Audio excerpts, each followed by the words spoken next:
It's the honest truth. I love plants. Like, I could talk your ear off about plants. So today we're going to discuss gardening. I have a small, very small balcony that I have a container garden on. It's only 1.5 feet by 6 feet wide, long, whatever. It's a small balcony, but what I can do with it is pretty mind-blowing. So this video has been in the works since a little before April. Like, it's been in the works for months now. I'm gonna run down everything from sowing the seeds, germination, to transplanting, and what I use for grow lights, and I use a Hugelkultur. And some of you are probably like, whoa, what did you just say? And what the hell is that? I'll get into it. And of course, Bean Dip makes a little cameo in this video. So I hope you stick around for that. And without further ado, let's dive in. Seed sowing time. So these are nasturtium seeds. It's a type of flower. I'm also growing some cosmo flowers and lettuce and kale, basil, cabbage, tomatoes, chives, mint. I'm growing a bunch of stuff. So it's all in here. I'm getting them all ready, covering up with soil for germination. Some of you may have noticed this wire hanging out of my soil, wondering what is that? It goes to my temperature gauge. Basically, it is a probe that measures the temperature of the soil, and when it gets below 70 degrees, it turns on this heat mat, so it maintains the soil temperature. It's really convenient. I highly recommend you get one if you're serious about gardening. We'll check in on these in just a few days.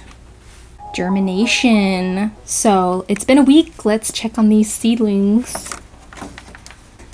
Okay, we got some germination. We got some cabbage, tomatoes, and one little kale. He's looking a little sad and leggy, to be honest. He needs some light. So let's give him some light. Ta-da! If you wonder what light I'm using, it's the Sunblaster 24-inch LED light from Johnny's Selected Seeds. Oh, look at this corner, guys. It's really embarrassing, honestly, but you know what? It's the end of the winter season. Things are looking rough. I'm about to put everything outside, so it'll look clean in a little while. This is my garden that I overwintered. I've got a cabbage plant, a little bit of kale left, some mint, and of course, what did I do with that cabbage, you ask? Made miso soup. You guys know how much I love miso soup. So it's been a couple weeks. It's been, I don't even know, actually. I got my notes. Of course, I didn't write it down. So it's been a few more weeks. Now it's time to transplant these things. They're big enough to transplant into a bigger container. Let's do it. All right, everything's looking pretty good. A little leggy, they could have been better, but I'll make them work. So what I'm gonna do is take those smaller containers, put them in a larger container because they're ready. I don't want them to get root bound, so we're gonna put them in here. So let's get transplanting. It doesn't want to come out.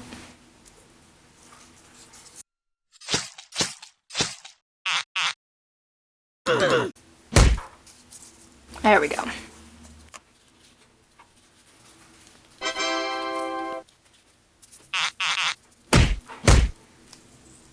Oh! This one might get transplant shock. Ooh, I don't know about that. Well, we'll see. Good luck, buddy.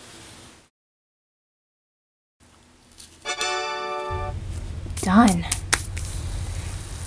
It's been raining a lot lately, so I figured why not put them outside? They shouldn't get too burnt up in the sun because it's so cloudy. They should be okay. I figured they could use some rain. So here's where it gets really interesting. I mentioned building a Hugelkultur at the beginning of this video, and now we're going to talk about it. What the heck is it? So basically, it is a type of garden bed. Typically, it's a mounded garden bed where you do a layer of wood and then your compost and soil on top, and then you transplant your plants on top of the soil. I learned about a hugelkultur from a farmer named Jim Kovaleski. Very, very talented farmer. He's based out of Maine and Florida. You should follow him. If you're really interested genuinely in like small market garden farming, like seriously follow this dude on YouTube. He's amazing. He even has a course that I took. It's really, really great. Kind of pricey, but it's worth it. It really is. So essentially what is happening is the roots tap into the pockets of air underneath the soil where the sticks are. Please forgive me. I don't really understand the science behind it, but I will say it works. Like, it's crazy. The first few years I was here, I didn't use a hugelkultur because I didn't know what it was. I had never even heard of it. But then when I learned about it, I was like, well, I gotta try this. I've never seen anybody do it in a container, but I have one that's pretty big. It might work, worth a shot, right?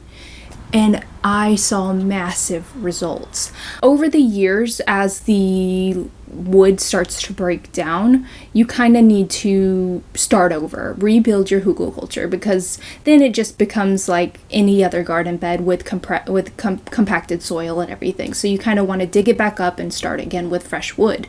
So that's where I am now, because I've had my hugelkultur for a few years, and so it's time to rebuild it. So I want to do that with you guys, so let's get into it.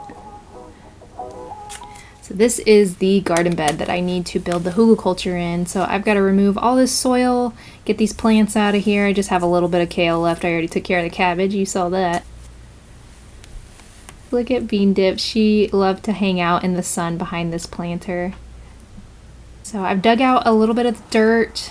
This is the condition of the wood that was in there from 3 years ago. So some of it is actually still pretty solid, but then other pieces are pretty broken up. So some of them I will actually reuse, and then other ones like this one, for example, is very, very soft and broken down pretty much. So that's not going to last much longer, so I might as well just get rid of it. But these are the pieces that I salvaged and will go back into the hugelkultur.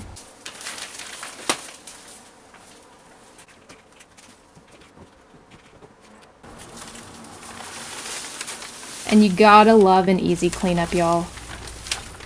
Isn't that so satisfying? So I put the old logs in there, and now I'm gonna go hunting for some new fresh wood. That looks like enough. Now let's bring them back home.